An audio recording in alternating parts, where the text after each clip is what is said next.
राजकुमार road जी। धन्यवाद sir, आपने समय काफी शॉर्ट कर दिया।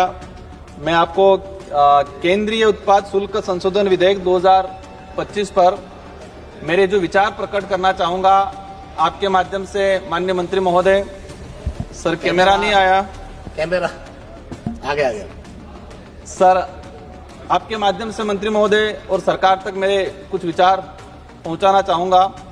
ये जो बिल लाया जा रहा है, इसका मूल उद्देश्य देश में जो बढ़ते धूम्रपान नशा जो बढ़ रहा है उसको कम करना है या फिर हमें टैक्स को वसूलना है। मैं अगर इस बिल के माध्यम से देश में जो नशा मुक्ति का अभियान अगर तेजी से बढ़ता है और इस पे प्रतिबंध लगता है तो अच्छी बात है, स्वागत योग्य है। लेकिन इस बिल की वजह से मैं चिंतित हूं उन किसानों की ओर जो रात को मतलब सुबह 4 बजे उठ के जंगलों में जाके तेंदुपत्ता कलेक्शन करते हैं और तेंदुपत्ता कलेक्शन करके 1-2 रुपए की वो बनाते हैं, पैकेट बनाते हैं, वो देते हैं कंपनी वालों को। ये जो कानून लाया जा रहा है उसका असर कहीं उन किसानों पे नहीं पड़े जो जंगलों में जाके सुपारियों के बागवानों में जाके जो कलेक्शन करते हैं, इनकी आमदनी पे इसका असर नहीं पड़े, उस बात से मैं चिंतित हूं।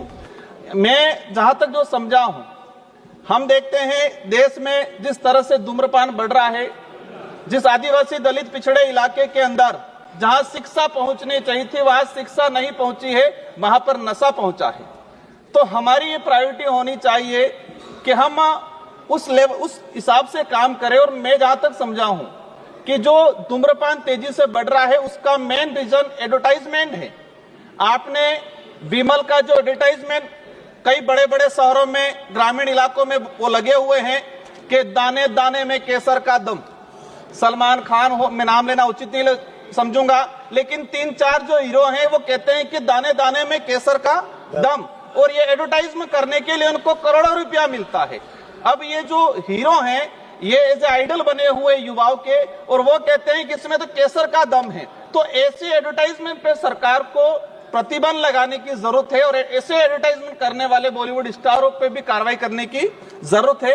आज ट्राइबल इलाके के अंदर देखा गया है, मेरे जो जिला है डूंगरपुर और संसदीय क्षेत्र मेरा बांसवाड़ा, एक दिन के अंदर मैंने बीच में हिसाब लगाया था, एक दिन के अंदर 1 करोड़ 10 लाख के आसपास विमल का उत्पाद मतलब कहे कि बिक्री होती है। और इसका मूल जो रीजन है कि हमारा कोई इस पे प्रतिबंध नहीं है, किसी प्रकार का कंट्रोल नहीं है, डुप्लीकेट चीजें भी बन रही है। सरकार जो ओरिजिनल जो सिगरेट बीड़ी तंबाकू उस पे, लेकिन इसकी कॉपी होके मार्केट में और विशेषकर ग्रामीण इलाके में इसकी जो डुप्लीकेट कॉपी है, डुप्लीकेट जो चीजें जा रही है, इस पे सरकार क्या करेगी।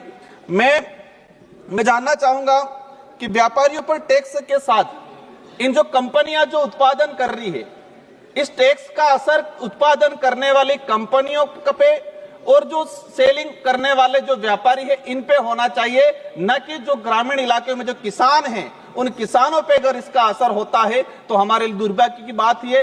प्रतिबंध, मैं कहता हूं कि प्रतिबंध करना चाहिए, लेकिन प्रतिबंध की बात आती है तो हमें एक चीज ये भी उदाहरण के तौर में सामने आता है कि गुजरात के अंदर शराब प्रतिबंध है, लेकिन आज की तारीख में मेरा नजदीकी राज्य है, आज की तारीख में जहां पर प्रतिबंध है, गुजरात में शराब प्रतिबंध है, वहां सबसे ज्यादा शराब बिकती है। जो बोतल 500 रुपए की है वहां 1500 रुपए में बिकती है। तो इस बात पे भी हमें सोचने की जरूरत है। हमें सबको चिंतित होना है कि देश में युवा नशे के लत में जा रहा है। माननीय अध्यक्ष महोदय, एक बात, सभापति महोदय, एक बात और ले जाना चाहूंगा कि जो भक्ति जो मार्ग है या संत जो मार्ग है, अधिकतर संत अच्छे विचारों, अच्छे आइडियोलॉजी के हैं, लेकिन कुछ जो ऐसे संत हैं जो धर्म की आड़ में वहां पर नशा का जो, जैसे कि अफीम है, गांजा है, ऐसे कई मंठों के अंदर, कई धार्मिक स्थलों में भी इसका उत्पादन होता है, क्योंकि वो धर्म के आसपास से तुम्हारा कोई कार्रवाई भी नहीं होती है। तो ऐसी जगह भी कार्रवाई होनी चाहिए, उन संतों पे भी कार्रवाई करनी चाहिए जहां से अफीम गांजा का प्रचलन होता है। मैं हमारे जो माननीय पड़ोसी उदयपुर के सांसद महोदय को क्या दिक्कत होगी, मैं किसी का विरोधी नहीं हूं, लेकिन जहां से कुछ गलत होता है, हमारे युवा भटकते हैं, ऐसी जगह पे प्रतिबंध होना चाहिए। उन संतों पे भी कार्रवाई होनी चाहिए जहां से अफीम गांजा का वितरण होता है। ऐसी जगह मैं सभी पे सवाल नहीं कर रहा हूं, लेकिन कुछ ऐसे हैं जो अपवाद के तौर पे हैं। आप कोई आक्षेप न लगाएं और आप अपनी बात केवल कहें। माननीय सभापति महोदय, आज देखा गया है किसानों को तेंदुपत्ता जो उत्पादन होता है, जो सुपारी उत्पादन होती है, हम नॉर्थ ईस्ट में जाते हैं या साउथ में जाते हैं, कई राज्य ऐसे हैं जहाँ जो परिवार पूरा सुपारी पे डिपेंड करता है।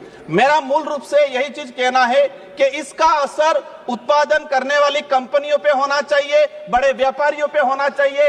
इस बिल का असर जो गरीब किसान हैं उन पे इसका असर नहीं होना चाहिए। और देश में हमें धूम्रपान पे प्रतिबंध लगाना पड़ेगा और आदिवासी दलित पिछड़े इलाके में हमें शिक्षा को भेजने की जरूरत है और उस इलाकों में धूम्रपान पूर्ण रूप से प्रतिबंध